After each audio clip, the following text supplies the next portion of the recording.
The Word of God is alive and powerful, sharper than any two-edged sword, piercing even to the dividing asunder of the soul and the spirit and of the joints and the marrow, and is a critic of the thoughts and intents of the heart. All Scripture is God-breathed and is profitable for doctrine, for reproof, for correction, for instruction in righteousness, that the man of God might be mature, thoroughly furnished unto all good works. Welcome everyone to our Doctrinal Bible study through the Balbido Evangelistic Ministry. So for you, believer, get ready by being filled by God the Holy Spirit, and you know the mechanics to be filled by the Holy Spirit, and so you will be ready to take in Bible doctrine. But for you, unbeliever, it is faith alone in Christ alone. Therefore, we will start right away. Yesterday, we stopped on some points of doctrine, and we are going to continue in our discussion, in our study, entitled The Christian Way of Life. First of all, these are the things that we have to be reminded all the time as believers in Christ, that there were things that happened to us at the moment of salvation. When we made our decision to believe in the Lord Jesus Christ as our Lord and Savior, these are the things that happened to us. God imputed Him, meaning we as believers, perfect righteousness of God. And Christ imputed also that believer His perfect righteousness. That's called double portion. Aside from that, God imputed him His eternal life. God the Holy Spirit puts him in union with Christ through the baptism of the Holy Spirit. And he became adopted to the family of God for all eternity. In fact, he became a member of the royal family of God. He is justified, no longer judged. He is now delivered from the lake of fire. He is now set apart. He is entered into the ecclesia, the called out ones, or the church. He is automatically entered into the protocol plan of God. He is now born again, regenerated. He is called a believer, a Christian. He is sealed by God the Holy Spirit. He is saved. His name is now found written in the book of eternal life. So these things we are mentioning are some of the benefits and advantages a believer did acquire at the moment of salvation as compared to an unbeliever who is eternally lost and whose final destination is the lake of fire, God's garbage dump. And so we mention these things to remind ourselves what happened to us at the moment of salvation. This time you open your Bible to Colossians chapter 3, verse 12. And it talks there about election and predestination. Election and predestination, by the way, go together. They go in tandem. Hebrews 11:6, it says, without faith, it is impossible to please God. You see, in 1 Timothy 2:4, God's word says, who will have all men to be saved and to come unto the knowledge of the truth. Ephesians 1:3, God who blessed us with all spiritual blessings in heavenly places in Christ, and redeem the time because the days are evil. In heaven, We believers have our own museum of heaven. God wants us to fill it up with divine works, divine good works. A believer needs to be a doer of the word, not only a hearer of the word.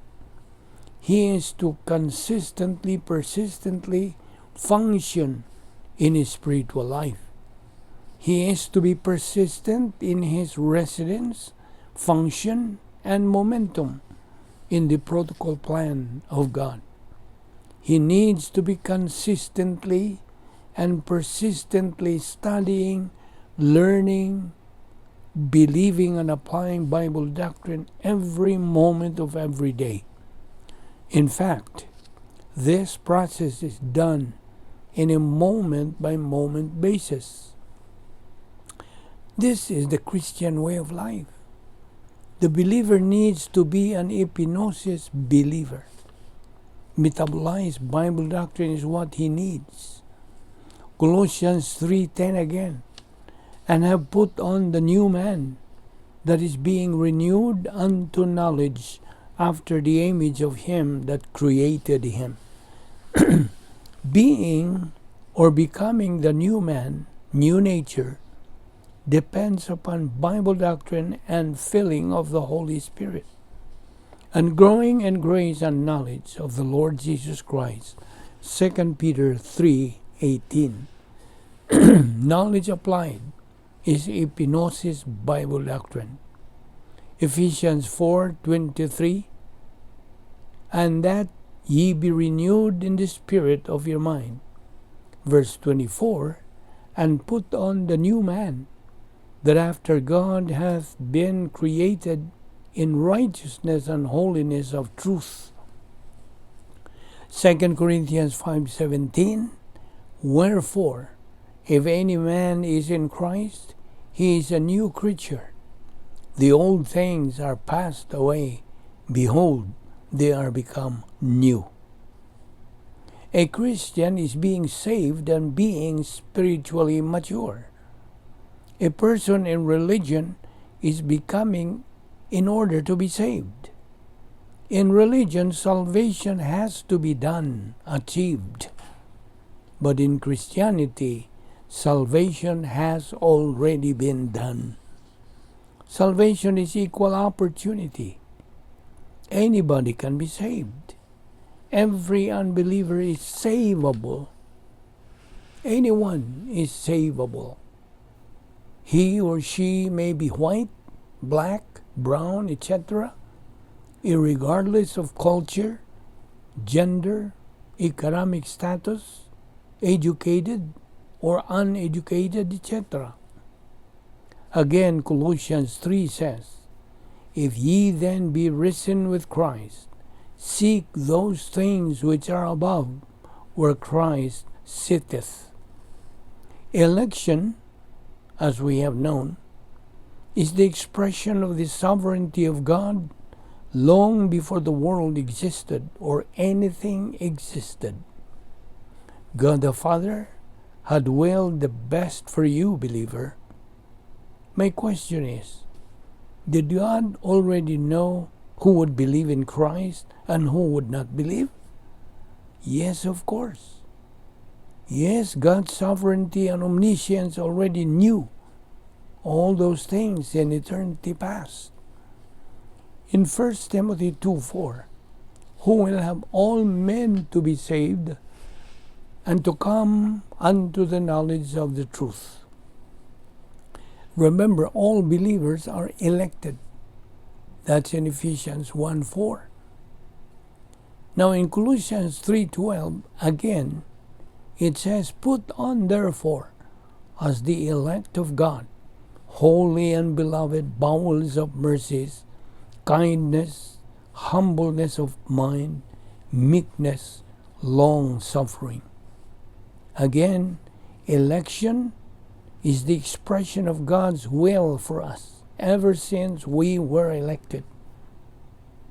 In Ephesians 1, verse 4, according as he hath chosen us in him before the foundation of the world, that we should be holy and without blame before Him in love. Verse 5, having predestinated us unto the adoption of children by Jesus Christ to Himself, according to the good pleasure of His will.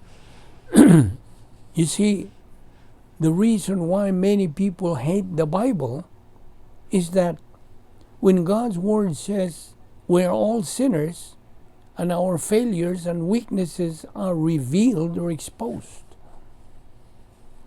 Now, people don't want to be convicted, to be exposed by the Bible. That's why they hate the Bible.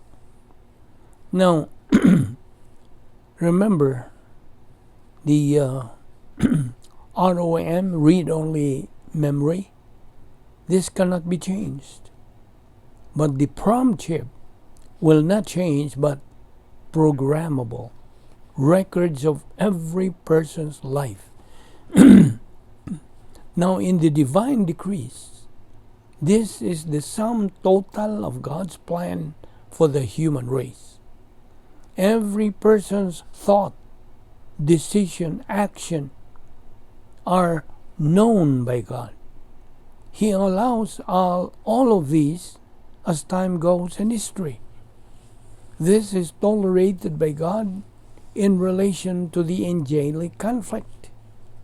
But remember, God perfectly knows all these things, the thoughts, decisions, actions, etc. Man is the only one who is answerable, responsible, and accountable for all his decisions. No one's to be blamed for your failures and for being a loser except you yourself. Learn that early in life. Losers chose to be losers because they are ignorant. Ignorant of what? Ignorant of truth. They are stupid. Winners chose to be winners because they are wise. Wise of what? Wise of truth. They are winners. Therefore, it's a matter of choice. Colossians 3:12 again. So as those who have chosen or who have been chosen, eklektos in Greek. Eklektos is an adjective. Now, as far as election is concerned, this has to do with our salvation. After salvation, the believer has 39 irrevocable absolutes. 39 things. Has his own palace. Also, the 10 problem-solving devices are provided to him, etc. These have made a believer elected. Now, predestination provides equal privilege and equal opportunity. God provides all the spiritual assets to be able to execute His plan for our life. Ephesians 4:1 again, wherewith ye are called. That's election. Now, what are the invisible assets? Well, of course, you have 4 categories: primary, secondary, spiritual gifts that are unique, and indwelling of the Godhead. Well, as far as the primary category is concerned, you have the escrow blessings, you have the computer assets, RAM and PROM, read-only memory and programmable read-only memory. And then the secondary, you have the volitional assets and experiential assets. Now for the personal assets, you have the spiritual gifts, unique spiritual gifts. And then the fourth is the indwelling of the Godhead. Every believer is possessed by the members of the Godhead. God the Father, God the Son, and God the Holy Spirit possess the body of the believer. Colossians 3:12 again, put on therefore as the elect of God, chosen, eklektos, holy and beloved, bowels of mercies, kindness, humbleness of mind, meekness, long-suffering. Don't forget the 3 R's: reception, retention, and recall of Bible doctrine. And also, do not forget that election and predestination always go together.